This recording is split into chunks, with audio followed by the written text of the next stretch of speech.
I'm a massive skincare nerd. I talk a lot about the science behind skincare, and recently I got married. So a lot of people have asked me what I was doing skincare-wise for it, and generally just how to prepare for a special event where you want your skin to look really nice. I also haven't talked about my current skincare routine for a while, so I thought this would be a good time to update. So here's what I did, what I wish I did, what I wish I didn't do, and of course, all the reasoning behind it. The first thing we need to talk about is upkeep versus improvement. I have my face on camera a lot, so a lot of people see me far more closely than they would at my wedding, so this wasn't as intimidating as I thought it would be since I have kind of ongoing skin upkeep. But if you don't already do this and you want your skin to look its best for a special event, I would recommend starting early. Maybe go to a cosmetic dermatologist 6 to 12 months in advance.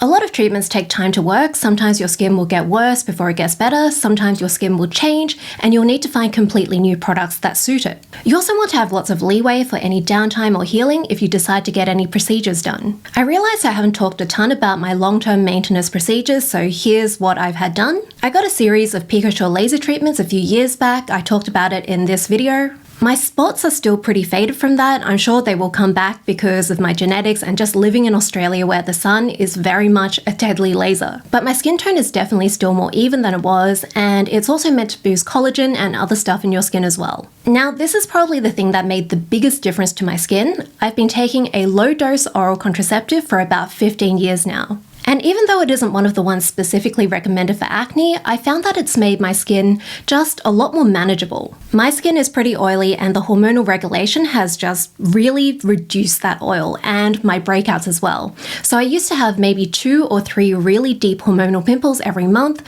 on top of like more shallow pimples and clogged pores everywhere. Skincare has worked really well for those shallow things, but it can only do so much for those really big, deep pimples. So taking the pill dropped that to about 1 big one per month. It isn't the best option for everyone, but I've mostly only had benefits from it, and I feel like I should talk about it more because there are so many people on social media with these pill horror stories and encouraging people to go off the pill, whereas I actually have a stopping the pill horror story. So this is relevant to my skin because I stopped the pill a few years ago just to see what my body was like without it, and it wasn't great. I did lose some weight and water retention, but my skin got oilier, I got more pimples, and the worst thing was I started having really heavy periods and just random cramps.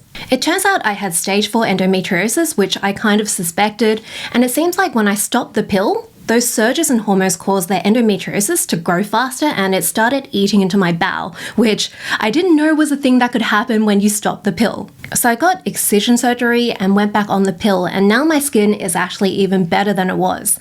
I think after the surgery and recovering, I just have a lot less inflammation and stress every month. So this current chin pimple is actually one of the first big chin pimples I've had in a really long time. I probably have a giant pimple every 3 months now. And luckily this one actually popped up after the wedding. I also did a beauty boost treatment all over my face about 6 months ago, and this is where they inject tiny drops of filler all over your face. The effects are pretty subtle, but it is nice for making your skin just overall a bit smoother and plumper and softening any lines just a little bit. There is usually some bruising for the first few days afterwards, and I haven't gotten any other types of filler before, so I can't really say how it compares, but I was pretty happy with this. Now on to skincare routine. Having a skincare routine that suits your skin is really good for keeping it in good condition. If your skin texture is more smooth, then makeup looks more natural on it and it needs less touch-ups. Makeup pigment tends to move around and gather in any uneven rough bits, and that can be a massive pain if you have a longer event where you want your makeup to last. If your skin is kind of unevenly colored but it's smooth, then it's a lot easier to cover stuff up. I'm someone who doesn't like waking up super early, and I'm not really aware enough to remember to touch up my makeup all the time. Working out a good skincare routine has actually made my life a lot less stressful. If you haven't figured out your skincare routine, you really want to get on that early, probably 6 to 12 months again before the event. That's because if your skin does freak out with new products, then you'll have lots of time for it to recover. Some people like getting regular facials before their wedding, and if you have a good esthetician, they can help you figure out your skincare routine. But for my skin, I find that just using my regular, consistent skincare routine is enough to get my skin to a level that I am really happy with. And if you want a thorough guide to working out the basics of your skincare routine, which honestly I think is probably a lot of the time more important than the actives, I have an ebook on that. I've talked about my fallback skincare routine before. It is what I use to get my skin back to the best possible condition condition in between testing different products, and it is largely still the same. So in the final 6 weeks before the wedding, I really focused on using gentler products more consistently to try to avoid throwing my skin out of whack. So I was only using products that I knew my skin would be fine with. I knew how my skin was going to react to them.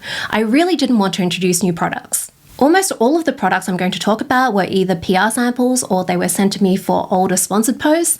This video isn't sponsored. If you are new here, all of my sponsored videos say ad in the title and I'll mention it near the start of the video. So my morning routine is really simple. I will wash my face with water and then blot it with a towel, and I will use pretty much one skincare product. If I'm leaving the house, then I'll wear sunscreen and then makeup. And the everyday sunscreen I've been using the most is my favorite Korean sunscreen, which is the Beauty of Chosun Relief Sun Rice and Probiotics.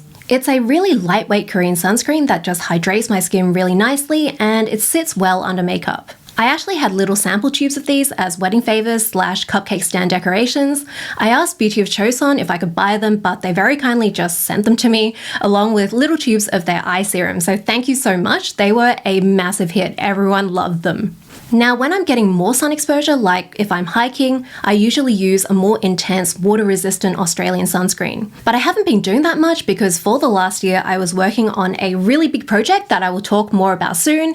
And when that was done, I went straight into crocheting my wedding dress. So that was really great for reducing sun damage, but not amazing for my mental health. So when I don't leave the house during the day, which has been most days, I will use an active product. Right before the wedding, I was using Poems from the Lab Future Focus Vitamin C Serum about every second day. This is from my friend Steven, who is kind of Steven. I highly recommend checking out his blog and Instagram. He's a cosmetic chemist, and he's one of the people I really respect when it comes to skincare science. He was in my video on alcohol and skincare. He spent a really long time developing this serum. It has 15% L-ascorbic acid, which is the form of vitamin C with the most evidence. The problem with that is that it's usually not very stable and it can be really irritating at that sort of high percentage, but he has managed to get around a lot of these problems with this formula. It has some really cool ingredients that you don't really see a lot. It's got these antioxidants which help keep the vitamin C stable and active, and they've got some benefits of their own. The main solvent in this after water is dimethyl isosorbide.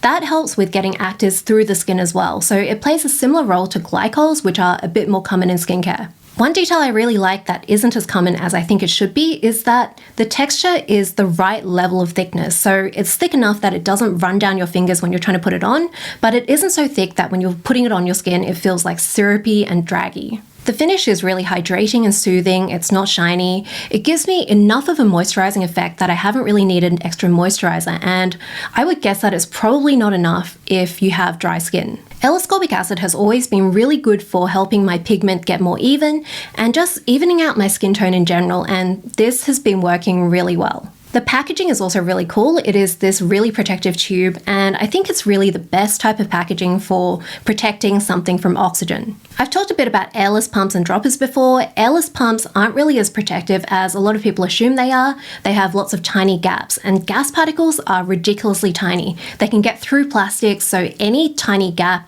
is going to be massive for oxygen. Droppers also aren't great at protecting against oxygen after you've opened them, but tubes can get around that if the plastic is chosen carefully and the seal is good. I have a tube of Milano CC that is 2 years old and it is still colorless, so I have really high hopes for this. I will keep you updated. On other days I use a gentler serum, and before the wedding I was using TBH Rebound, which is designed by my friend Hannah English. I swear this video isn't all just products from my friends. This has a bunch of really gentle soothing actives, and I was using a lot more of these products because I wanted to make sure my skin barrier was just really robust to minimize the chances of anything happening. So most of my active products are in my evening routine because I don't like the feeling of too much stuff on my face during the day, but when I'm asleep I just don't notice. I start off by cleaning my face in the shower, and if I have makeup on, I'll put a cleansing balm on first. So recently I've been using the Alpha H Melting Moment Cleansing Balm and the Geek & Gorgeous Mighty Melt, and I really like both of these. Personally, I prefer the Alpha H one because I do like having fragrance in a cleansing balm.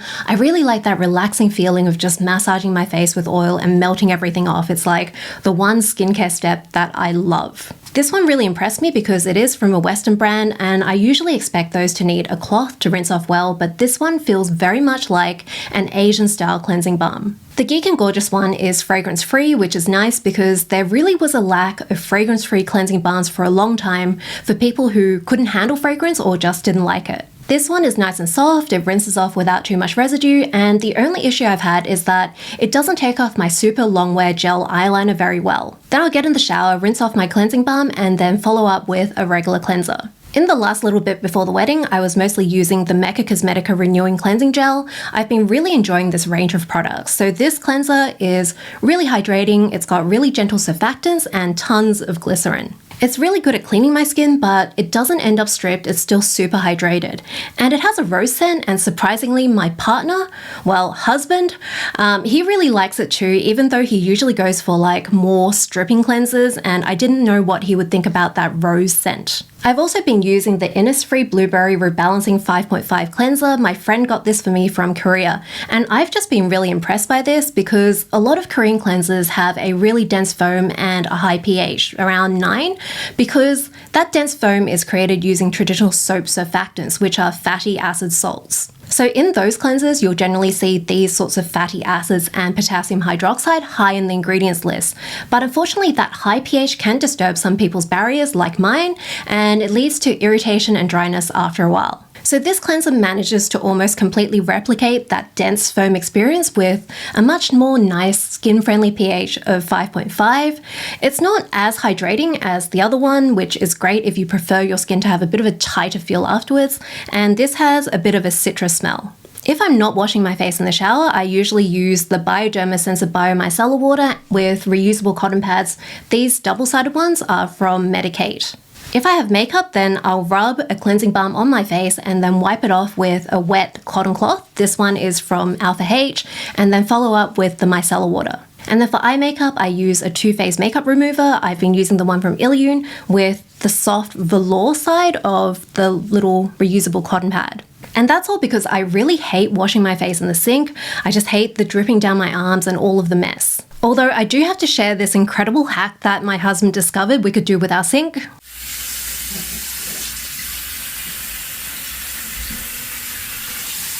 Alright, so for my active products, I kind of have 3 main categories. I have retinoids, I have exfoliants, and then I have gentle stuff, which is like niacinamide, propolis, vitamin C derivatives, basically stuff that I know isn't too irritating for my skin. Last time I talked about my routine, I said I was trying to use retinoids more often instead of every 3rd day, and I have succeeded.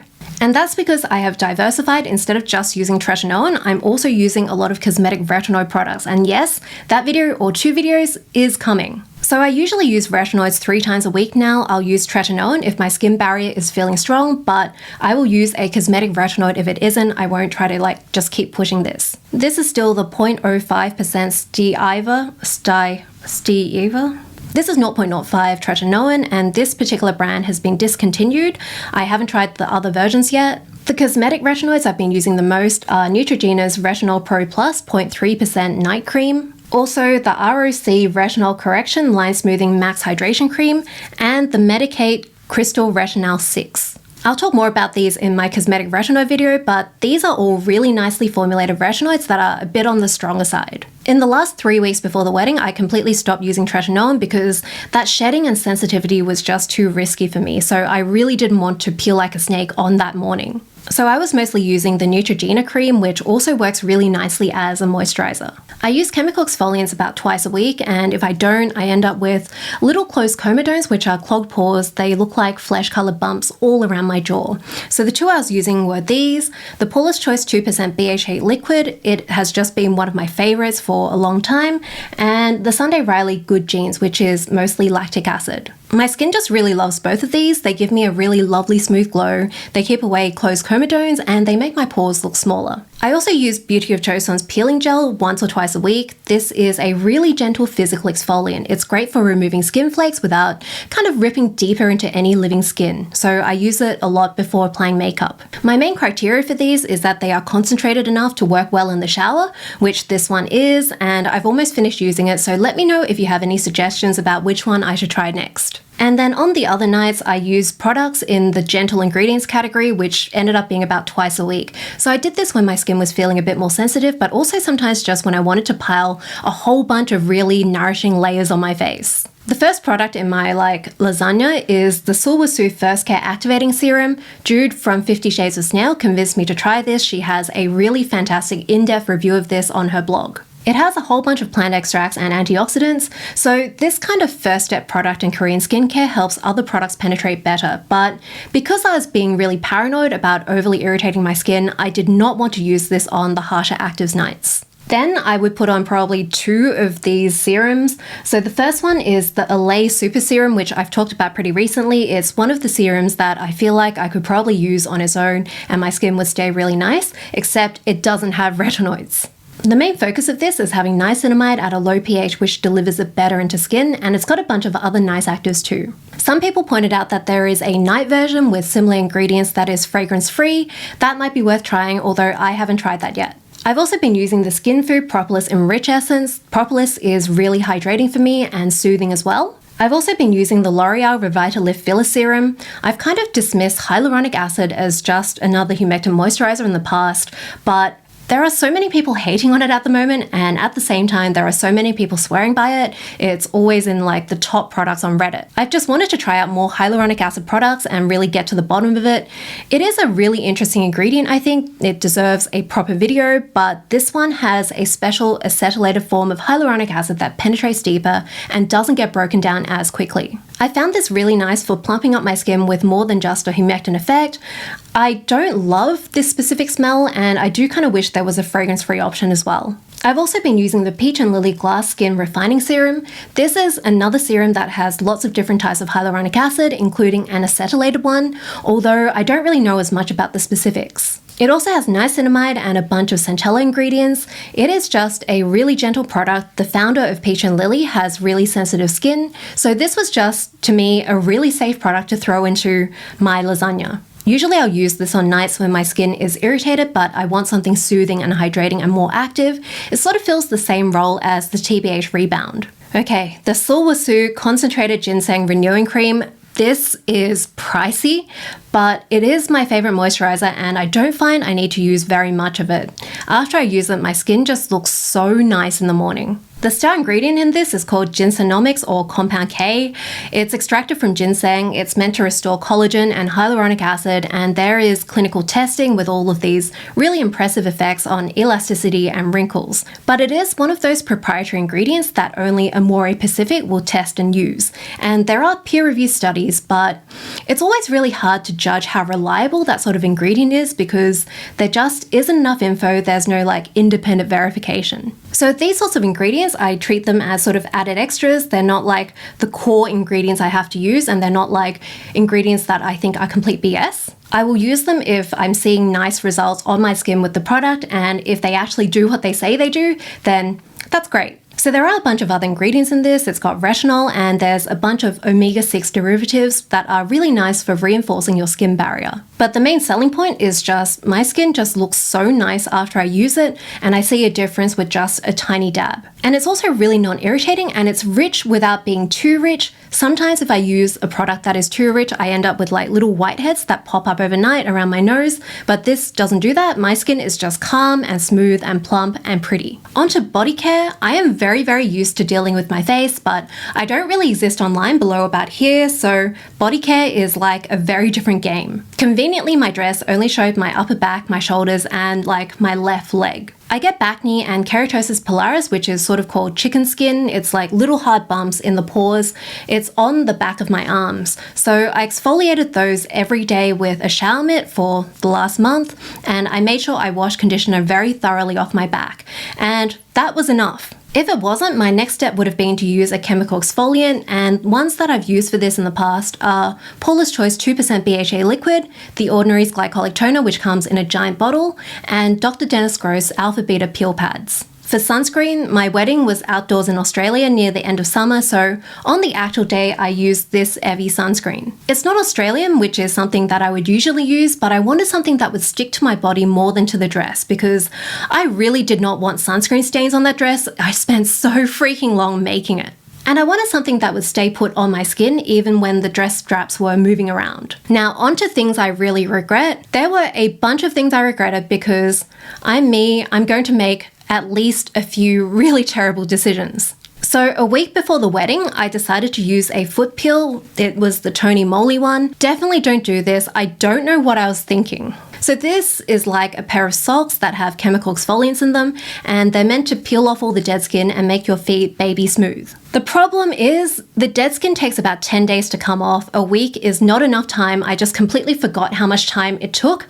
And the flaking actually peaks around day 7, which was the wedding day. So if you're doing this, do this at least 2 weeks before the day.